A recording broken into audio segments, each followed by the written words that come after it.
Ada orang namanya Sulaiman ini. Sulaiman ini orangnya tidak ganteng. Tidak ganteng itu kalau mau dijelaskan itu jelek, ya jelek ya. Sulaiman ini jatuh cinta kepada seorang wanita namanya Fatimah. Fatimah ini anaknya janda. Ibunya namanya Zubaidah. Zubaidah ini 4 tahun menjanda. Si Sulaiman ini seneng banget udah, nggak bisa pindah ke lain hati. Dia matur sama Kiai, Kiai, mungkinkah Allah menjodohkan saya dengan Fatimah? Kenapa? Wajah saya dengan wajah dia, Kiai, berbeda jauh, Kiai. Kiainya mengatakan, tidak ada yang tidak mungkin kalau Allah mau, nak. Gimana caranya, Kiai? Kamu tahajud berdoa kepada Allah tiap malam, dikasih doanya. Dan kemudian kamu itu agak rajin main ke situ, mengenalkan diri. Namanya PDKT, katanya. Oh, nggih. Apa yang terjadi? Orang ini tahajud tiap malam berdoa. Doanya itu unik. Ya Allah, jodohkan saya ya Allah dengan Fatimah. Kalau Fatimah itu bukan jodoh saya, ya Allah, tolong dijodohkan ya Allah. Kalau Fatimah sudah jodoh dengan orang lain, ya Allah, ya tolong digagalkan ya Allah, dan kemudian dengan saya ya Allah. Tapi ya Allah, kalau memang takdirnya ya Allah bukan takdir saya ya Allah, ya tolong dirubah takdirnya ya Allah, katanya. Coba dia itu masalah, tapi dia akrab dengan Allah. Allah senang kok dia akrab itu. Nah, setelah setahun udah kenal, matur sama Kiai, Kiai, sampun Kiai, sampun niki setahun penuh kula nika tahajud dungatang Allah Ta'ala. Terus napa langkah selanjutnya, Kiai? Anu mawon, kata Kiai, kamu datangi besok hari Jumat jam 6 pagi, maksimum jam 7, jangan lewat, karena itu waktu yang istijabah dalam cinta, namanya Zahroh, katanya. Mantap Pak, ini primbon ya, primbon ini ada mujarobatnya ini. Nah, berangkat itu.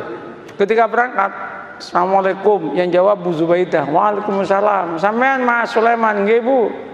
Ada apa kok pagi-pagi? Penting Bu. Nggih monggo pinara. Nggih matur nuwun, duduk. Dek Fatimah pun di Bu. Wah, baru keluar sama temennya itu. Jalan-jalan lari pagi kayaknya. Bu, singkat cerita, kalau panjenengan setuju alhamdulillah, tapi kalau jenengan nggak setuju ya innalillah Bu. Apa Mas? Saya kan sudah 1 tahun kenal dengan panjenengan sekeluarga. Saya itu ingin saya ini melamar Adinda Fatimah untuk jadi istri saya. Ternyata Bu Zubaidah menangis. Bu, kenapa Bu Ibu menangis? Ibu Zubaidah kemudian mengatakan, Mas, kenapa sampean kok kemudian mau ngelamar anak saya? Kenapa Bu? Mbok ya dengan saya saja, katanya kan. Saya sudah 5 tahun menjanda, katanya. Langsung si Sulaiman mengatakan, Bu, doa saya tiap malam Bu, minta Fatimah Bu.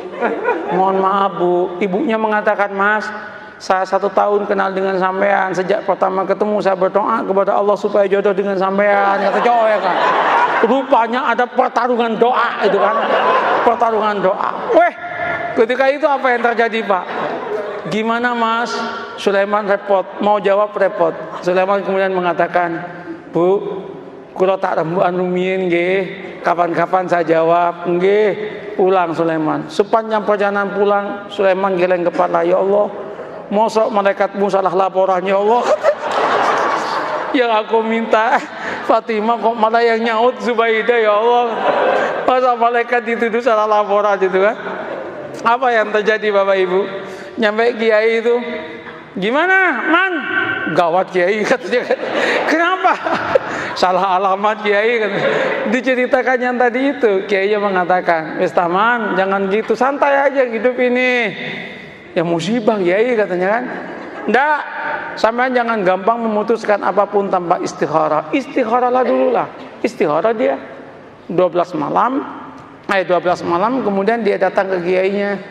Kiai, sudah 2 minggu saya istikharah. Gimana Mas? Ya sudah tak pertimbang-timbangkan Kiai. Ya ketimbang nggak dapat sama sekali, nggak apa-apalah dengan Zubaidah, katanya. Tunangan dia dengan Zubaidah. Ketika tunangan sama Zubaidah itu heboh itu. Ketika heboh, 2 bulan menjelang pernikahan dengan Zubaidah, undangan udah nyebar. 1 bulan udah gedung udah disiapkan, nyewa gedung. 2 minggu itu udah disiapkan makanan udah macam-macam. 10 hari menjelang pernikahan, Ibu Zubaidah ketabrak becak, mati.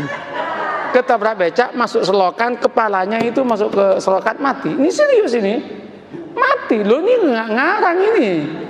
Mati, Pak. Cerita nyata, Pak. Iya.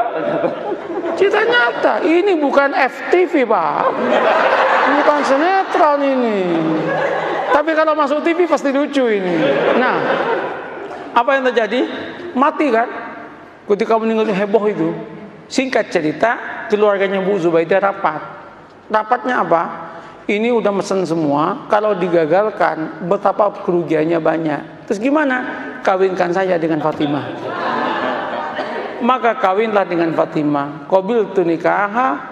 Maka yang namanya Sulaiman mengumpulkan innalillah dengan alhamdulillah.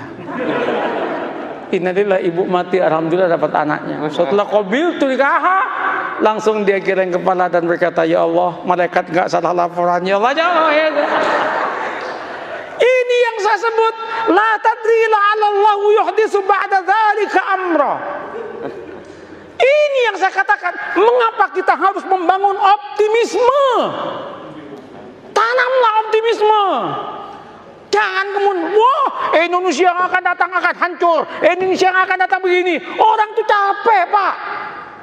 Katakan, kalau kamu itu bertuhan dan beragama dengan baik, Allah yang menyatakan barokah dari langit akan diturunkan, yang dari bumi akan dinaikkan, dan kita pun akan bahagia. Oleh karena itu Indonesia jadilah Indonesia yang santri, yang beragama, yang siap untuk tunduk dan patuh kepada aturan agama. Maka Allah akan berikan barokah dalam kehidupannya. Selesai dong. Begitu caranya membangun harmoni dalam kehidupan ini.